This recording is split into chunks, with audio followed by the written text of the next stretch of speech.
What's up guys? In this video, I'm going to be telling you all about how to name your Amazon business. Also, we're going to be going over how to get a custom logo and also how to get a custom packaging design. Now, all these things I'm going to be showing you how to do it through Fiverr, which is a great website where you're basically using other people, you're paying them, and they are very good at doing what they do, which would be packaging design or making logos. We're going to be paying them, usually under 25 bucks to do each of those things for us. And it's great. It's a great way to outsource and get this done if you do not know how to use Photoshop. I personally started with Fiverr and I started learning how to use Photoshop, and now I love Photoshop and I bought it. So I love to work on it. It's like a little hobby of mine. So Photoshop is the way I do things now, so if you know how to use it, by all means, go ahead and do it on your own. It's not very hard, especially if you know how to use it already. If not though, go to Fiverr. You can't go wrong. You won't regret it. And that's what we're going to be going over in this video. So I'm going to now take you guys to Fiverr and we're going to get into detail of what we're looking for and how to find a good person who knows how to make a good packaging design, what we need on our packaging, and also what a good logo looks like and what a good potential designer looks like. So let's go on to Fiverr right now and check it out. All right guys, so this is Fiverr, and right here you can see it says what service are you looking for. So we're gonna start with logo design. Go ahead and type that in. Now it's just like Amazon, it's gonna pop up with listings that do exactly what we typed in. So we typed in logo design. All these people do custom logos. Now, first we need to name our Amazon business, and then we can find someone to make our logo, because we're not going to ask them to make a logo when we don't even know what our company is called. So naming your business, you want to keep it very simple. You also want to keep it very general. And I'll explain that more in detail right now. The reason we keep it simple is just because it's not really even necessary that you have a very cool name. Nobody's going to look at your Amazon name, or if anyone does, it's very rare. I never look at any Amazon names whenever I buy anything. It just simply does not matter. You think you're buying from Amazon, you don't really care who the actual person is that's selling it or what they're called. But we don't want to make it something stupid. So I'm going to show you how to keep it general. And the reason we keep it general is because, say we start off on one niche and it's going to be maybe sports, football stuff. Maybe you're making say you're selling footballs, and then later on, maybe a few months down the road, you figure out that footballs are way too competitive. You cannot compete in it, and it's not a very good product to sell, which you would already know if you took this course and you listened to me. So then we want to move over to something else. We want to go into a whole nother industry, whole nother niche, and we want to start selling cooking supplies, something in cooking supplies. Now, if you named your business something sporty because you were selling that football, so say your company was football production or football manufacturing co. or something like that. Now, when you go and change over to another niche and say it's kitchen supplies, your name is going to show up as Football Manufacturing Co. And they're going to be buying kitchen supplies from you. So that it might look a little funky, a little out of whack. So that's definitely why you want to keep it general, so you're not limited to a certain niche. Because trust me, you're going to be finding different products that are working very well. They could be completely random, completely different industries, and that's okay. That's how I do it. I don't stick to a specific niche. I like to go all over the place, diversify. So that's the way I like to do it. You definitely want to keep it general. And another little pro tip, if you want to throw on a few letters at the end that can make you look more professional, would be co, inc, industry, something like that. You can always throw on something like that. It makes you look a little bit more professional. Also, another good reason to use that is if your name that you want is taken, you can always slap that on the end, and then it could possibly be open because you're adding a few more letters. So that's also a good way. If your name that you want is taken, that could possibly make it open if you throw on those few letters, and it will also make you look more professional. So it's a win-win. One more thing, definitely do not put your name in your business name, because it's not a very good idea, especially if this is going to grow really big for you. You don't want your name to be tied to your business. Kind of like we went over in the beginning with LLCs, we want to be separated from our business. We don't want to have our name in it, definitely. And also for someone like me, If I had my name in it, then all of you guys can simply go on Amazon, type in my name, and know all the good products I'm selling, and then I would be screwed, or I'm screwing myself. So that is not a good idea either. Definitely don't put your name in it. It's just asking for issues.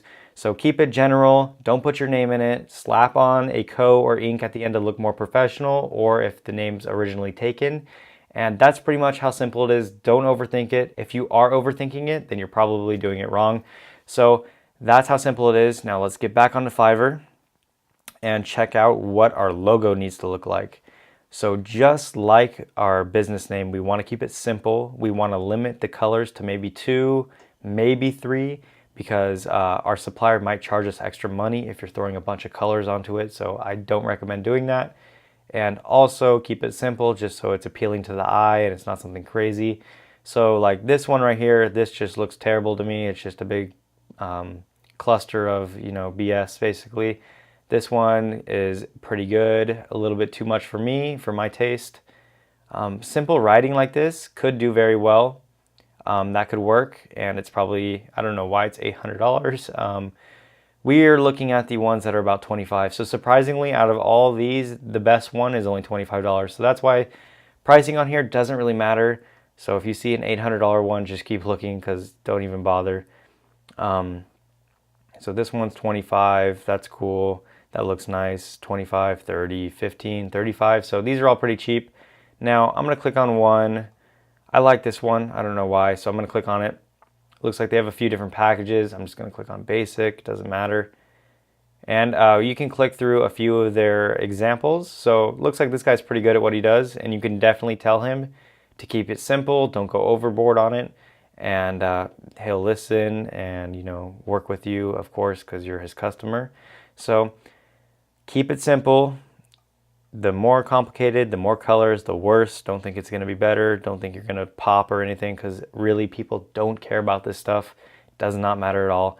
So that's how you find a good logo designer. And once again, keep it cheap. It does not matter if you're spending $1,000. It's not going to be any better. Logos are just logos, and they're all pretty good at what they do. So now we're going to go back up to the search bar. We're going to type in packaging design. Now this is going to be our custom packaging for our Amazon product that we are selling.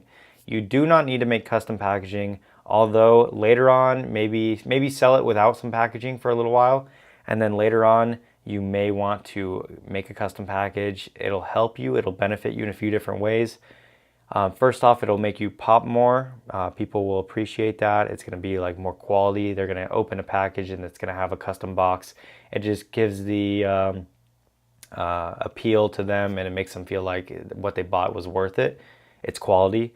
And also it is a good idea because later on we're going to talk about hijackers and buy box and all that kind of thing. You don't know what I'm talking about now, most likely, but don't worry, we're going to get into that near the end of the course, I think. So what this is going to do is it's going to make your product very specific, and only you are going to have this packaging, so nobody can copy you. So that way it's going to prevent people from hijacking your listing, because they simply cannot remake this, because we paid for it, we specifically made it. It's going to be very, very, very hard for them to actually copy this. So that's one good reason for having custom packaging. Now let's get back onto Fiverr and check out a few good examples of it.